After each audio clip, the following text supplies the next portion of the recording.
I keep bringing them back. That is good. Let's do some debate. Let's do some debate. So for those who don't know, fuck Eric. Fuck Eric!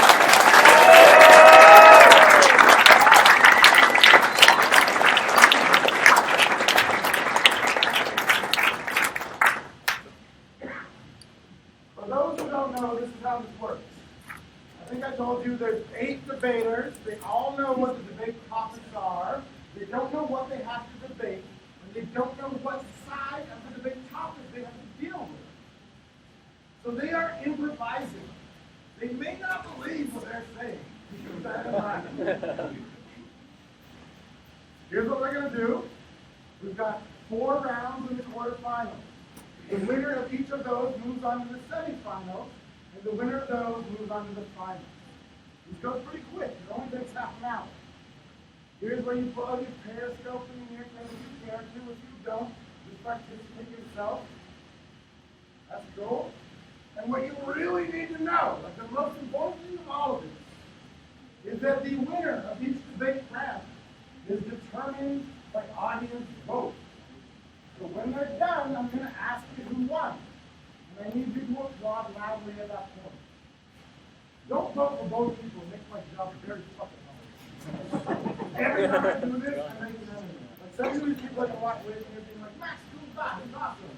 One of them is like, fuck that guy. I could reduce the likelihood of that happening if you just voted with sincerity. So, here we go.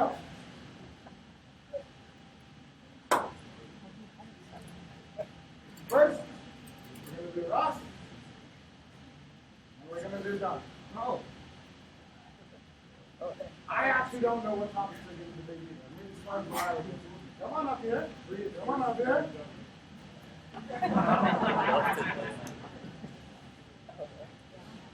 If anybody would be so kind as to fill my cup with beer, I would be deeply grateful. If there's something here, pop up.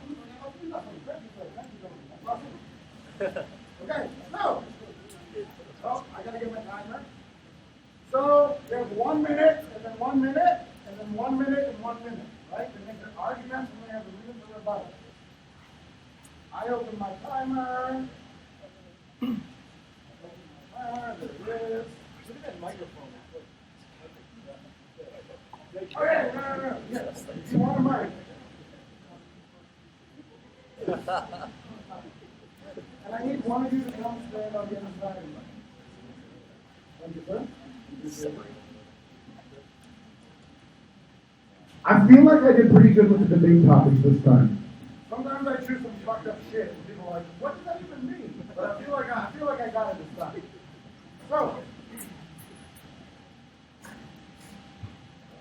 live streaming is a fad that will pass away quickly.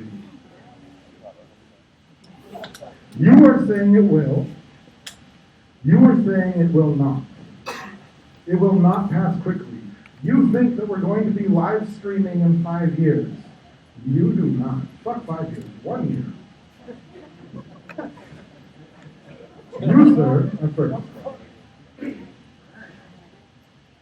And there you go. You got 1 minute, starting now. Go. Okay, so live streaming, let's think about this. Really, doing live streaming, it's really interesting. It's had a great talk, but that's really just the beginning. Think about the last 10 years. What's happened? We've had people go from isolated individuals who could communicate with paper to people sending emails, to tweeting, to exposing their entire social graph or social network or their entire lives on their social network. The common trend is people want to be the star. They want other people to know them. This is that take the extreme. Combine that with the decline of broadcast television, event-driven television. That 50 years ago, people filled stadiums to watch the series finale of the show called Cheers. Today, people don't watch the same show at the same time ever. Everything's streamed at different times. The only thing that brings people together in a community is things that happen now that I can't see tomorrow. This will continue over time and forever.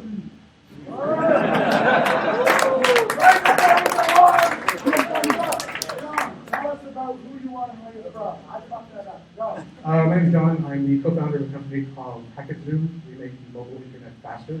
So you get content on the cloud. If you want your users to get their internet faster, you can get it yourself. Oh my God, it's Pied Piper. Yeah, we don't do any compression. And our wife is sort of awesome.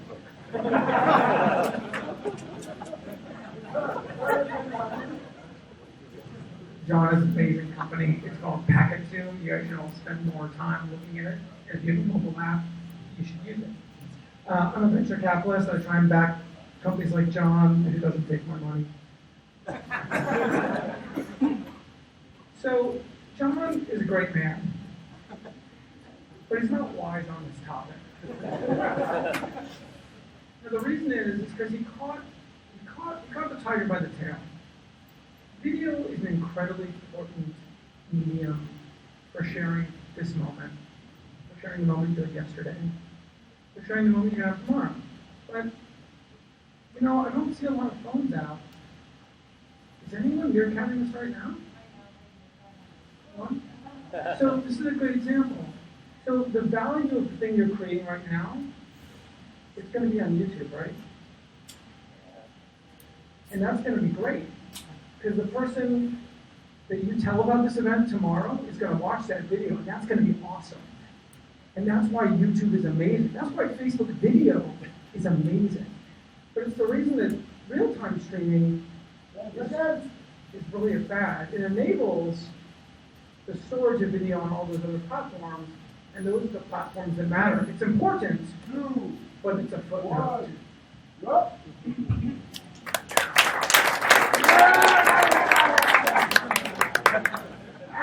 After we do this.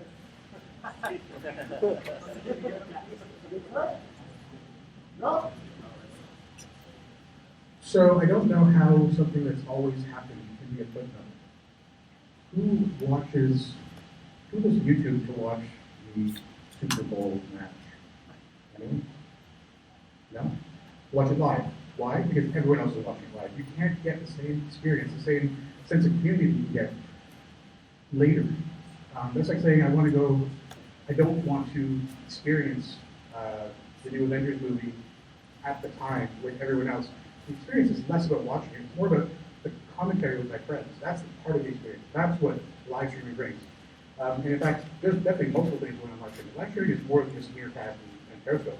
There are all kinds of companies that are doing live streaming. It's happening, companies like Twitch who are doing live streaming of things like video games and people watching people play games. That's a multi-billion-dollar industry overseas, and it's coming here. Live streaming is a much bigger category than just people on iPhones and Android devices. It's something that's never going to go away. We have to figure out what.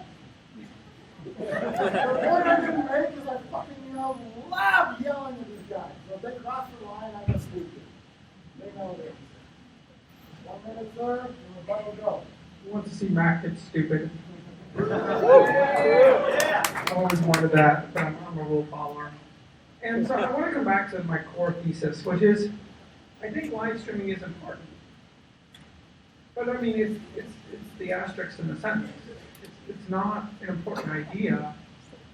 The question is the fad. I mean, you guys ever buy anything on Fab, the e-commerce email app? Can we do that? Yeah, I did too. And then that went away. I still bought stuff. I still watch video. And occasionally I go to a live concert. I watch a lot of YouTube. I listen to a lot of iTunes. I'm an RDO subscriber.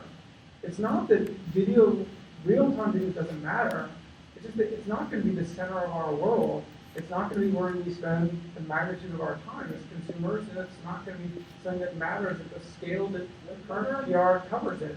I'm scared shitless of Mac going crazy, so I'm going to stop talking right now. Right.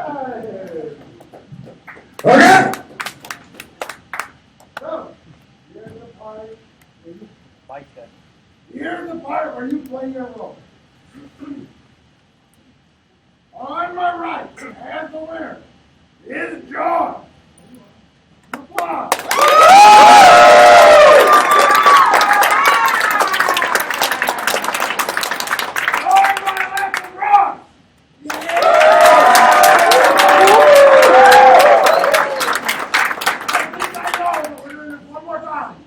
Vote very clearly, assholes. On my right is John.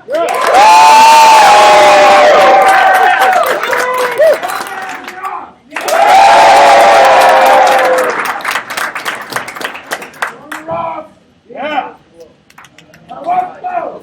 One of these two is never going to talk to me again. Hey, next up, I have Sean and I have Mina.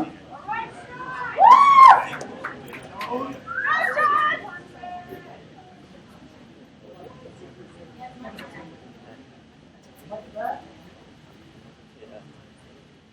Hey, hey, hey! You were debating. You were yes.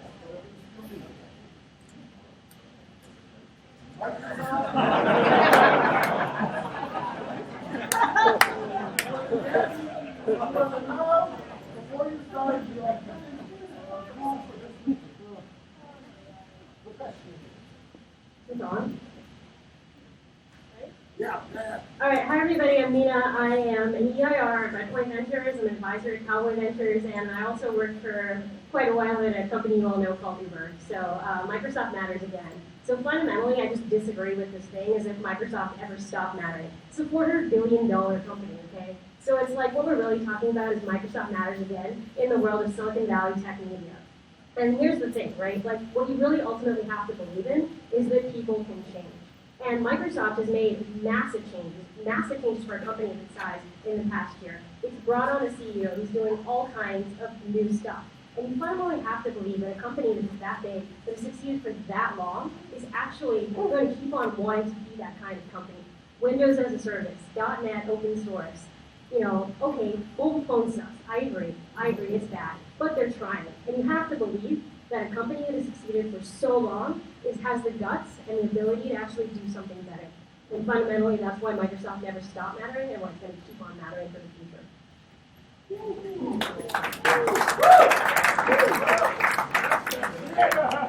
are Are you? you ready? Sean Percival, I'm a partner here at 500 Startups. Prior to that, I've done a few startups. I was a VP at MySpace. I'm sure you're also using that website today. Eric referenced really left, so we can talk about that. So we invested in Eric's company that didn't work out, and then we passed on secondary sale and product time. So that's how good we are on investment decisions. You ready? All right. So this is really tough for me. So I like to say that I'm a child of DOS. Like all of my first, experiences were typing into DOS, getting onto bulletin board systems. I was a horny little 14-year-old trying to find porn. That was all MS-DOS. But you know what? I can tell you that like nowadays, Microsoft doesn't matter because when you lose your cool, you cannot get it back. It is almost impossible. And I know this firsthand. Remember, I worked at MySpace. But, caveat, I would say, well, I don't know. Apple's done that. But then is that sort of an art for artist issue where it's like, yeah, you all use Apple, I'm sure. Microsoft has great penetration into the Midwest and all the places that we don't really care about because we're snobs and we're in the city of San Francisco. But when you think about that, that's not good. I'm a convert. I will spend thousands of dollars a year on Apple products. Microsoft users will not spend thousands of dollars. So if we're talking about lifetime value of the user, Microsoft's lifetime value is crushed on a consumer level. All we have is enterprise, and I don't know if that's enough. Rebuttal, my friend. Rebuttal. Hey, my friend Sandra makes a fair point. Microsoft hasn't done a great job on enterprise. But here's the thing that you fundamentally have to believe, is that change is possible, right? Let's look at Apple, as you pointed out. Apple had massive change. Everybody thought it was a failure. Time after time, it's proved itself. And it's shown that it can continue to do it. Microsoft needs to do the same thing. It needs to find the winning thing. And who's to say that enterprise stops mattering? One of the other things we're going to be talking about, hopefully at some point, is companies like Slack, companies like Dropbox, all these enterprise companies that, nobody cares about these days? So what kind of world does enterprise stop mattering? It's not the case, right? And ultimately, you have to assume that the kinds of things that people are going to be doing every day, work becomes life becomes work, all of those things are going to flow together. And Microsoft has this massive foothold in enterprise. It knows how to take it, and it knows how to do something beyond that. Ooh. I think it really comes down to a focus issue, and Microsoft has no focus. So you can do a lot of things good and nothing great, and to me that's Microsoft. And I think if we look at the resurgence, things like Lego, Apple, they started with one product, the iMac. They revolutionized something. Can you revolutionize something within an industry and company as big as Microsoft? No, you can't. I can tell you, I worked at News Corp. It is nothing but 5 layers of lawyers and bullshit. You cannot get anything done. So there's new management. I think there's something interesting there. But you know what? I don't think that you can actually drive change. I do not think you can drive a revolution. You have to be as crazy or have enough job experience as Steve Jobs to affect that much change. And when I think of Microsoft, I just think really boring. They're living up north. The north, think about it. Think of Portlandia. They're fucking stuck in the 90s. And nothing has changed. That place looks like the 90s. Everyone dresses like the 90s. The software feels like the 90s. And the 90s just isn't enough. We're, the odds aren't even enough. It's all about the dreams or whatever those are called. I know this is going to be close, and I know one of these people's going to fucking make it finish. On my left is Sean.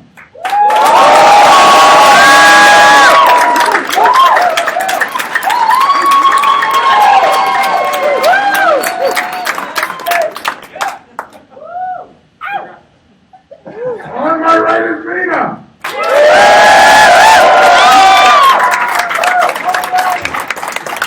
John got this one.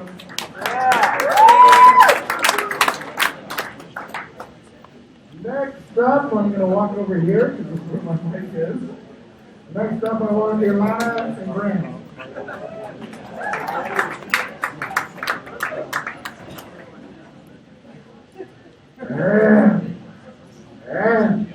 And the topic they're debating.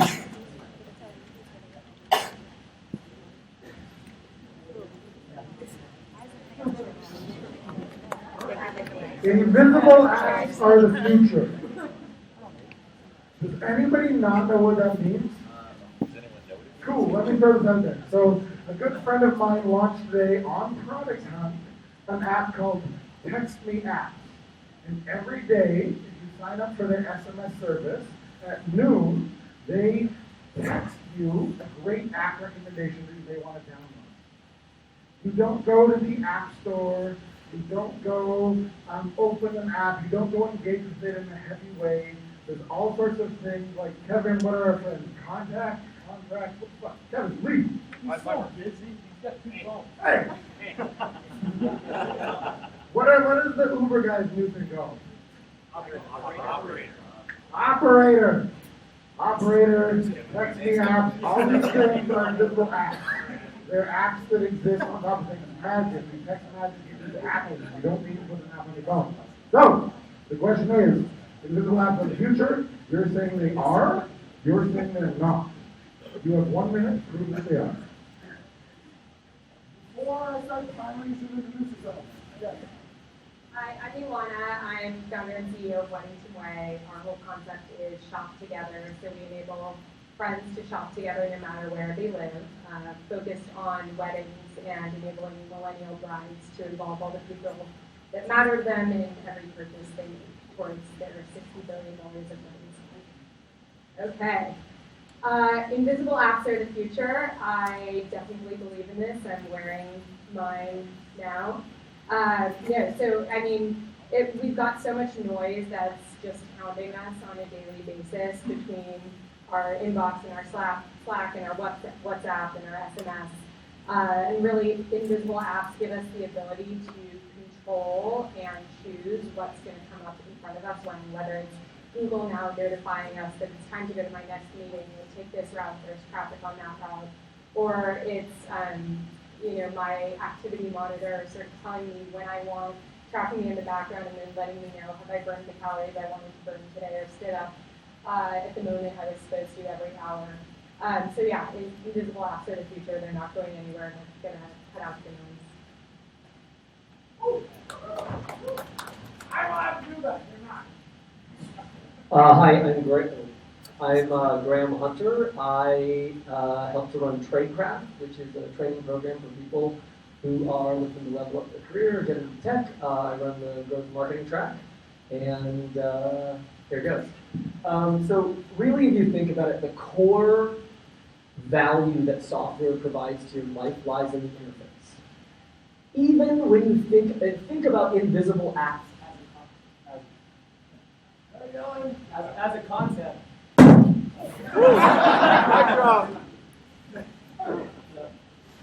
Okay, so invisible apps as a concept, it's nothing without the interface. You know, maybe something that tells you to stand up, it's trivial. Like operator itself, yeah, you know, it texts you an app that you should download, but then you go download the app, and then you have it on your phone, interacting with it to get the value that you want, right?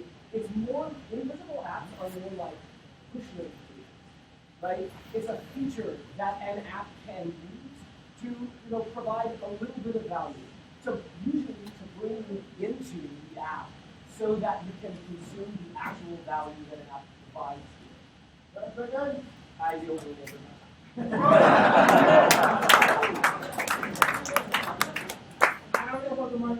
Go for it. Okay, so I agree with Graham that it's all about the interface, but you know, think about the fact that no interface is often a really powerful thing. So Dropbox being an example is actually integrated with the interface you're already using and downloading on your computer.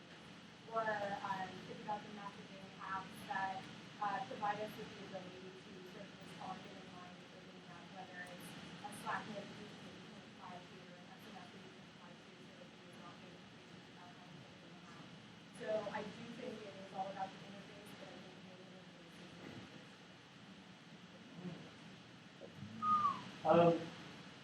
So I think in order to really look at this statement, invisible apps of the future would imply sort of the demise of traditional apps. To say, you know what? Forget this. The iPhone's great, the Android's great. We're gonna, maybe develop one of those normal apps. But what we should really do is go invisible. And I think that the laughter in the room indicates my point that invisible apps are not the future. Invisible apps are a tiny feature, a blip on the spectrum of engagement, like desktop push notifications or SMS was when Twilio came around. It's a way to take the user, pull them into your application so that you can provide them with real value. You'll remain at my time.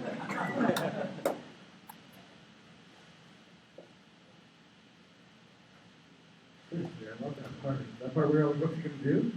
The silence? That's my shit. That's my drug. On my life is Atlanta! On my right is Graham!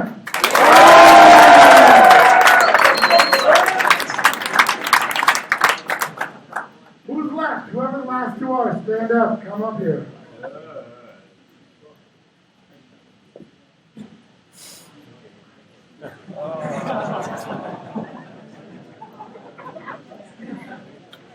The Verizon AOL deal makes sense. Before we start, make sure to introduce yourself. You are going to say that the Verizon AOL deal makes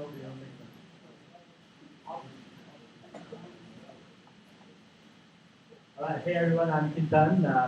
I help run a product team for Amazon Music, and Prime Music is likewise, of course. Prime Music is our music subscription service that we built on, and I'm really proud of that because it helped us launch when great artists like Eric launch their first albums. It helped us launch them on time. So give it up for Eric once more. All right. So everyone makes mistakes. AOL made a mistake. Time Warner made a mistake. When AOL probably started working on the deal itself, and Verizon started working on the deal itself, they probably thought it was a mistake as well. But in retrospect, I think it does make a lot of sense. And I'll tell you why. A simple reason. Verizon controls tens of millions of nodes or cell phones, and they know exactly where you are, even though in a non-personally identifiable way, where you are, what you're doing, what apps you have, what time of the day you are using certain apps, whether you are on the phone or not. For AOL, it's a very logical thing to have AOL, which is essentially an ad network, a giant publisher or a set of publishers. If you combine predictive analysis with the information that Verizon has access to, and put a giant publishing network on top of it, it can create, you need to be a believer, it can create value for customers and money. Thank you. Who are you? Hey everybody, I'm Jared Stephens, also known as Jared Epicpower on the internet. I am from the future. I built 7 startups. Right now I just put one out the pasture because I was too damn early, and I moved my wife out here and she hates my guts because it costs so much to move out here. So right now I'm looking for a job. Talk to you later. But, hold on. So basically, who likes the NSA? Who's like all about the NSA? Oh, this dude over here, yeah. So that's basically what you're describing is being built in this, $4.4 billion deal. It's just like, hey, the NSA is going to get more shit. Somebody's still using an AOL email account? Yeah, my dad is. What about your dad? What's the deal here? It's like Yahoo, SBC, that made sense. It's still going on in that weird sort of way. Big purple right down the street, God bless you. It's just one of those deals where I don't get it. I don't get the value. Like today, some dude from TechCrunch is like, hey, Virgin American is worth $1.2 billion, but this other company that does nothing, has no hardware, is worth double that. And here we're like looking at AOL, Verizon, they're going to send out discs to everybody now. They're going to have to put like a CD-ROM reader with my phone.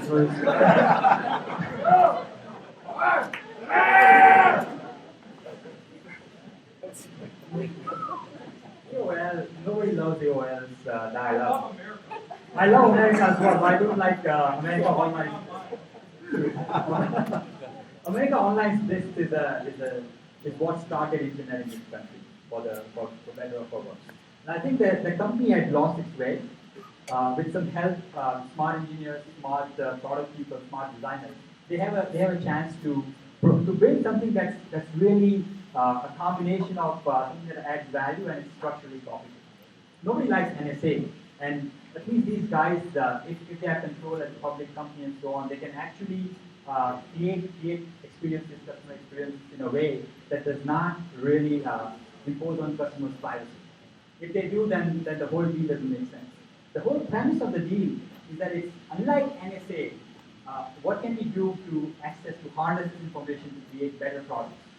I'd rather not see ads for brighter gowns. I'd rather see ads for things that I care for. That's it. Thank you. All right. I didn't get to yell at him. Sure. Your response, sir? Okay. Who loves puppies and kittens? Because me too. It's really fun that we have that in common. This doesn't have anything to do with that. And it's going to ruin that. They're going to ruin all of that. Now, me personally, I don't want to see more advertising. I started 2 ad companies, and I kick myself in the ass every day. Oh, wait. Here, will you kick me? All right. Okay. Like, seriously, who wants companies to get bigger? A founder does, because it's awesome, because you're like, yeah, I own like 50% of this thing, and everything is looking great, and everybody else, maybe they can buy a new BMW. That's what happened to John over there, and he lost his round. I don't want that to happen to me. I don't want this deal to happen to any of us out here. I want us all to thrive and prosper because America's the greatest damn country on earth, and this deal has nothing to do with that, and it's going to ruin it.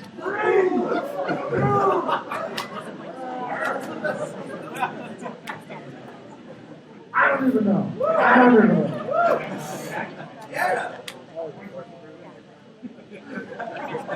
On my left, give them!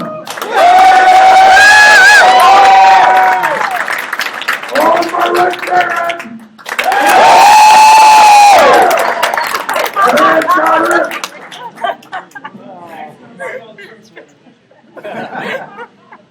So, because I have been according to my grades, if you do not win, this is the shame moment. If you did not win, I need you to stand up and walk away from the stage. Stand up and walk away from the stage.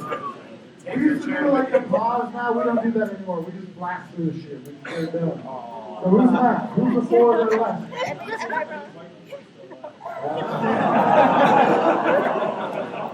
And we're gonna be honest, white men. But I tried. I really did. Next, I've got Ross and I've got Sean.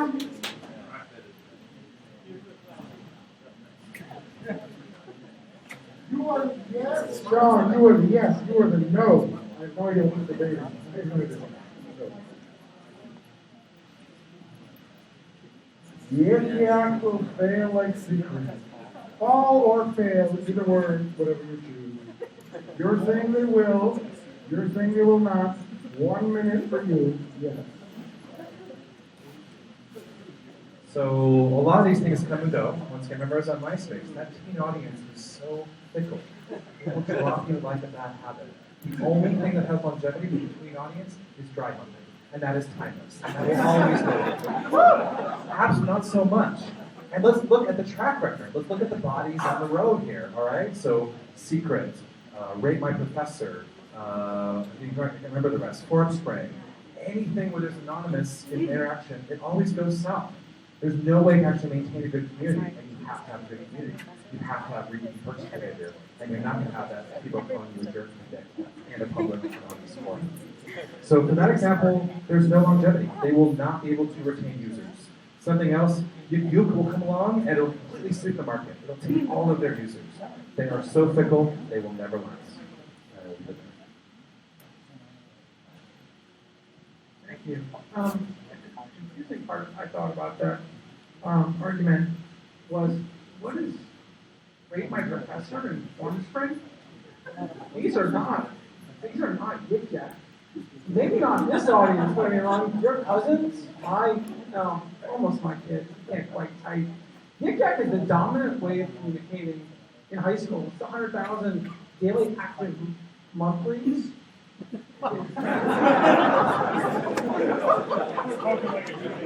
No, that's daily active. This is tens of millions. No, it's high school, Aaron. And the thing that's happening is going from high school up into college. And that's the interesting phenomenon. We're seeing this generation happen. And the opportunity is different from Rate My Professor, which is quite small. The opportunity is actually, as Twitter is fading, the communication platform of the future is in fact Yik Yak. This is where the next generation is going to connect with both one another and also building individual communities. So I think we flopped, actually. I was supposed to do yes, and I did no, and you just did yes. So I think it's working out, so let's go with that. So, right? It's good enough? Oh, I see. So I should be talking to success. But I talked, it will not succeed. So I really, this is really screwed up. Who's on? Sorry, don't start talking yet. Who's on first? Yik Yak will fail. Yes, they will. Okay, I'm with you. Cool. They will not. Okay, good. I'm in the right place. Thank you. Sorry. So, yes, they will fail. Let's get down to numbers. We're early stage here at 500. You got traction or you don't. And a lot of our evaluation is based on also unit economics. And so, Yik Yak, once again, it is going to be a high churn business. Those users are not going to stay. It is very difficult to acquire users. If you lose users, you cannot get them back. So once again, they will not be able to continue to build the base. And also, why is it high churn? Because these people eventually are going to move on from college. They're going to move on from all the bullshit, all the drama. They're going to want to have real relationships. They're going to want to, post their lattes on Instagram. They're going to want to evolve to the next layer. Anonymous, Instagram lattes, getting laid on Tinder. This is the progression that they're going to go through. So notice, 3 levels away, there's no Yik Yakking, there's no Yik Yakking, there's none of that stuff. It's all done. They have moved on with their lives, they've evolved, they have become better people, and they are no longer anonymous trolls. Sean's deeply wrong on one topic, and that's that the user several topics. Including the point of his argument. The first is that the user are churning. So just in point of fact, Yik Yak isn't churning. The other thing that's really notable is, frankly, the amount of money that they've raised has enabled them to build momentum in the engineering team. They can keep moving the product forward.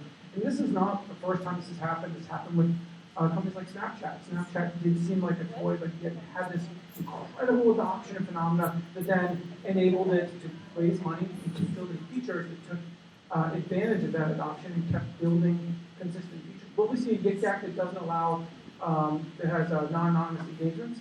Yes. Will we see brands coming on Yik Yak? Yes. It's all because there is so much activity currently happening on Yik Yak, or in the high schools, where it continues to grow, and in colleges where it's maturing up. It is actually the future, and that is why it's going to be a dominant platform of the future.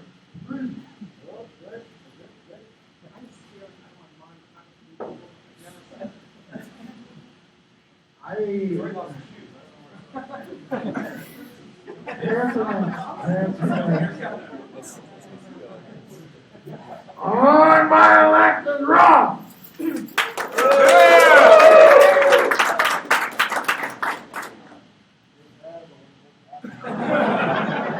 is on the home turf, that's all I'm saying. On my right side! I didn't finish it. Come on up here, gentlemen. Come on up here. And he tried to grill Rob.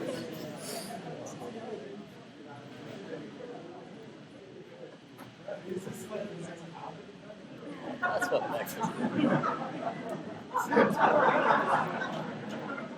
You want to know yes? You want to know?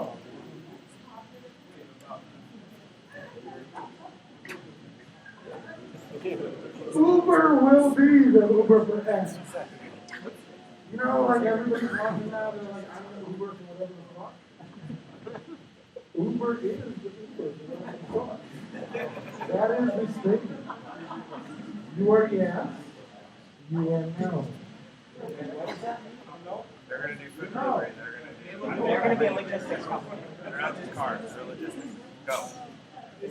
So I think that we really need to think about what all these Uber for X companies want, right?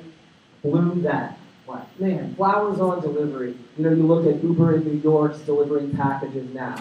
What does Bloom that want?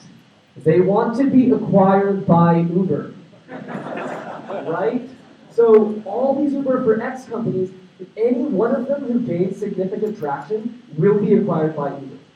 If we look at companies like TaskRabbit, we sort of see that it's hard for a company to be everything to everyone. You know, I'm sure you think of, like, oh yeah, I cleans my furniture and not cleans my house. I use Uber for that or something like that. So Uber is going to be this giant back end as a service to every brand that Uber acquires, and then that will exist. It'll just be powered by Uber, right? And when you need flowers, you know where to go. You go to Bloom that, right? It's the operating system of the on-demand economy. And nobody stands a chance of going up against them, and they'll eat anyone's lunch who tries. As you guys remember, I'm Jared Epicpower from the future. And just to be sure, I am not Uber for the Uber of the Ubers, right? I don't think this is a bad spot. Hold it off. All right. So the last time I applied for 500 and Y Combinator and Techstars and talked to VCs, I told them I was the Uber for gambling. And they were like, that's dumb. Uber for anything is dumb. Shut down your company. So that's what I did. That's how great this statement sucks. If we were to think of Uber as Uber for Uber X, we would think more of like, dude, I need to drone that shit over to my mom's house because I forgot about her birthday and it took place today. How am I going to get there? Drone it up. You know, Uber ain't going to get it there because nobody lives out in the country that needs an Uber. People live not in cities. I know it blows your mind. I live there. I see what happens. Oh my God. I think I'm really going to have to agree with you here. When you do want to get some flowers over to your mom, it will definitely be a drone. Owned by Uber. Absolutely. I think that, you know, like on-demand drones are the future. Uber is an enormous logistics company. It's not about disrupting the taxi industry. When we see them, delivering ice cream sandwiches, maybe that's a marketing thing. But delivering boxes, I frequently say, I left my the keys to, you know what? I'll give it to the Uber driver. He'll just drive it over. We have this need for on-demand things. Uber will grow to disrupt FedEx, UPS, on anything on demand. They'll acquire drone companies. They'll acquire consumer-facing applications, and it's just going to be, a big company that provides you anything you need whenever you want it, whether it's by self-driving cars or from drones or a giant service economy. Dude, I don't even know where to start because I have a problem where I buy a box of cereal and I can eat the whole damn thing in a day. And I don't want to be able to order a box of cereal and have it delivered that day if I already polished off one. What do you have to say about that? Nothing. That's right. Who else? Why do we feel so rushed? Everything we were rushed about, McDonald's, Burger King, Wendy's, nobody goes to that shit anymore. We're all looking for like that Angus grass-fed burger that was like made by Mormons. And we want something special. We want to go someplace. That's why live streaming, everybody's like, live streaming. Yeah, people like it because it's happening there. It makes them think about going to these places. Who's been to Half Moon Bay? That place freaking rocks. It's on the whole other side of a mountain. I want to live there, but you got to take a helicopter to get to the other side if you want to work. That's Uber is it's a German word. Germans were Nazis.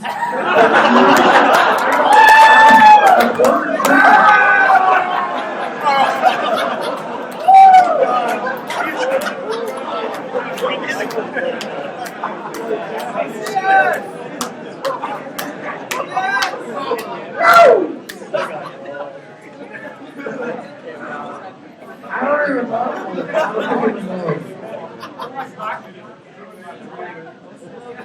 On my left grab!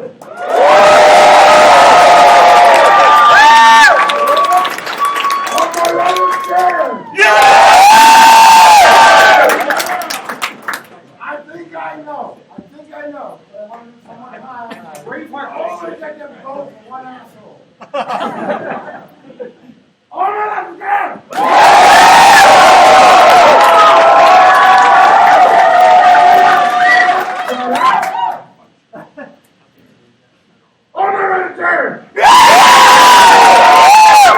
You guys are loud, but they won. They win. Hey, everybody that cheered for me, I got a lift code. It's Jared Epicpower and take you home. Don't say Uber because you might, I don't know, you might get raped or something, right? Good problem.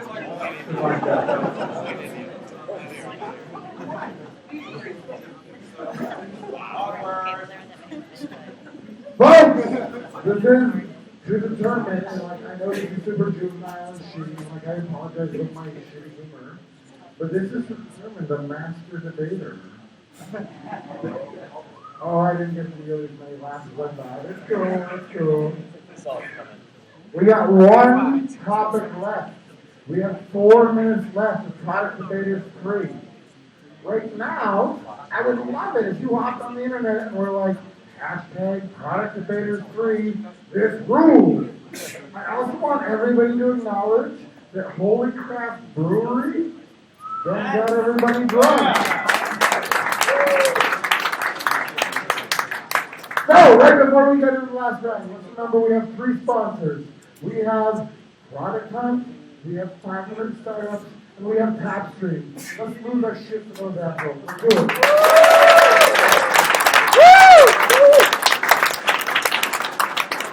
One of these 2 people is about to get home like a champion. Like they're gonna have extra good sex tonight. And y'all didn't applaud very good. So one more time. Let's go! Respectable. You're the yes. You're the no. You are the yes. You are the no.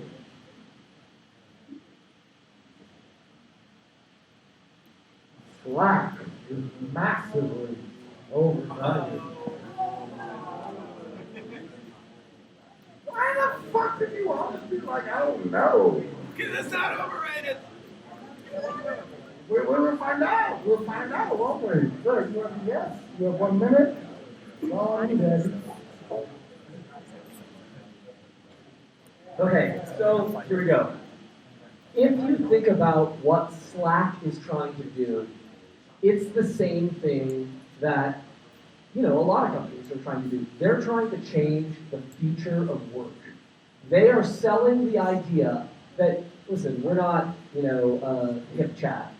We are a platform that has massive adoption that can go on to figure out the future of work. I don't think that's true. Everyone who has tried has failed. No one is really satisfied with the productivity tools that they use every day.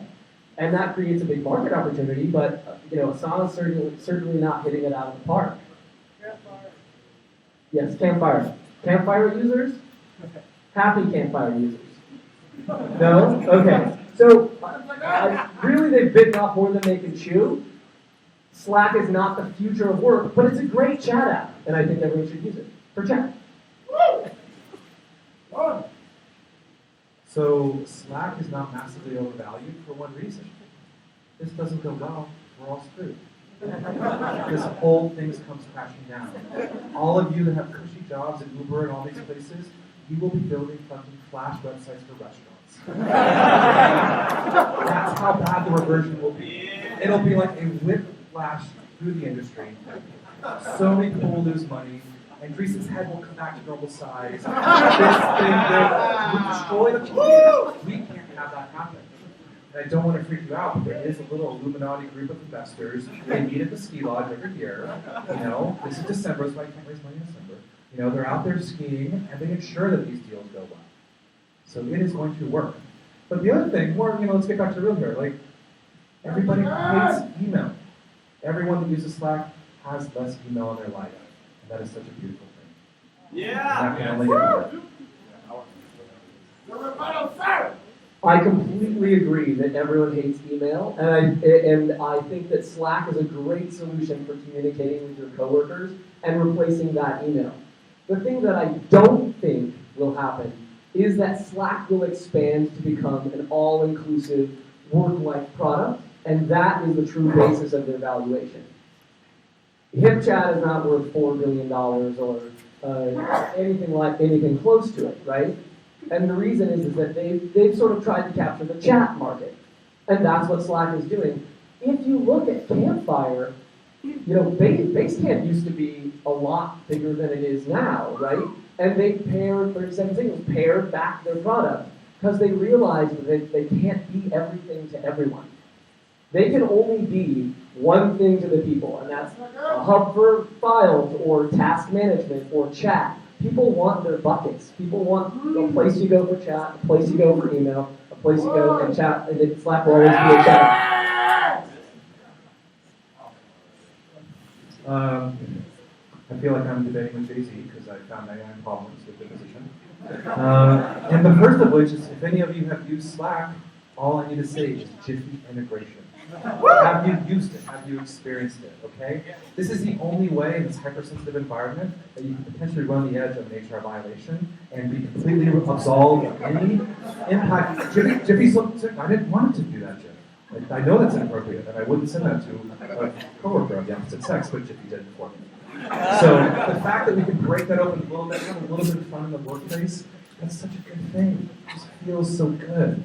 Other things, when companies are doubling revenue every few months and they're already at scale, that's big. It doesn't happen. So Uber and Slack are doing that.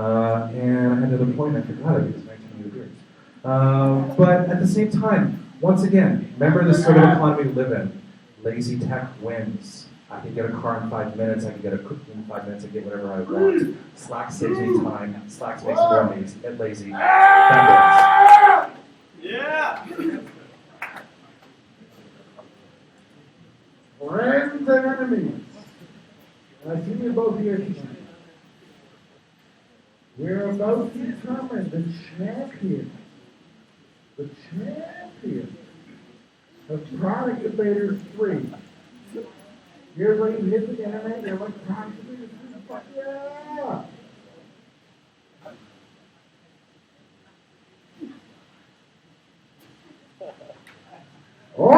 fucking ground!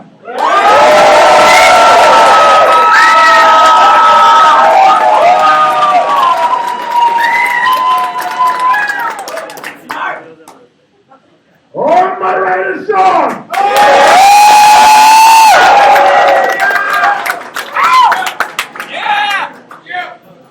I think I know. I know what I would do if I had to do it, but I don't have to do it. I can ask you again. Only vote once. Oh my God, ground!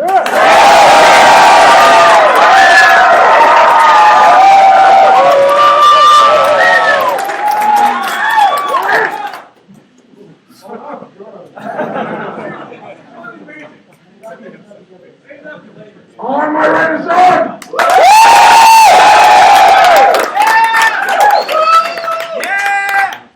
Ladies and gentlemen,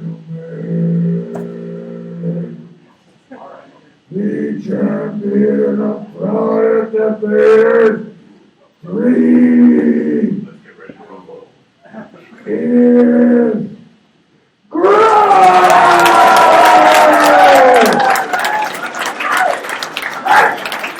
I want you to drink TabStream app on Twitter. I want you to drink the rest of the fucking beer. And I want you to get the fuck out of here. Go! Thank you for coming!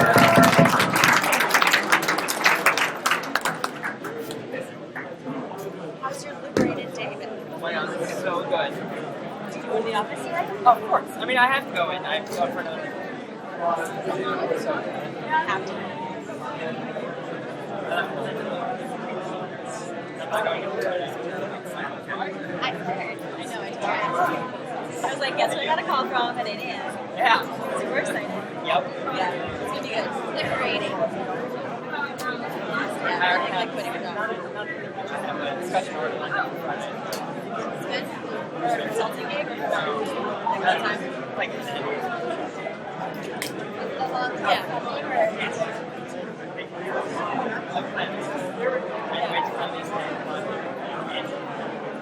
Yeah, you should be. And why do you have the same job? It's got like a really nice salary. I just swap. Until you're 60.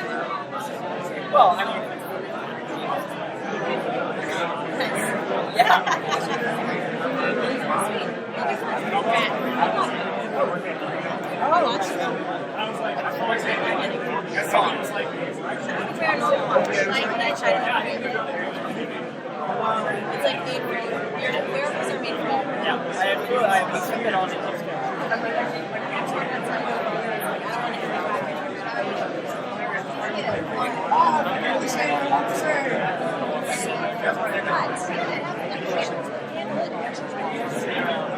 Yeah. When you have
Yeah, I kept explaining